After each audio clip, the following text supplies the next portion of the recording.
Well, welcome to week 8, where we're going to begin drafting project 2. And one of the things we're working on is that writing isn't linear. You don't start with the introduction and go to the conclusion. You treat a section, the difficult sections, you write the body, and then you write the introduction and conclusion. That way you know your introduction and your conclusion match what you've written.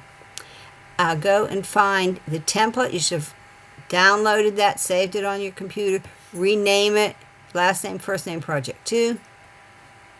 We're going to work on the body sections because, again, like I said, you write those and that tells you how your introduction and your conclusion should be.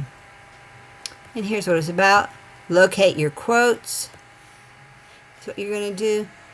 And what we're going to do for this is you're going to complete the formal to from the heading of the memo. You're going to draft one body section that requires a 2-paragraph summary.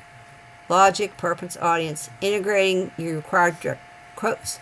You're going to copy and paste this section into your weekly discussion, and you're going to read a classmate's post, and using the constructive I statement, you're going to provide them feedback. Remember, classmate can be anybody from your writing circle, or if no one in your writing circle has done anything, you can just go out and find somebody's work and do a review, give them information.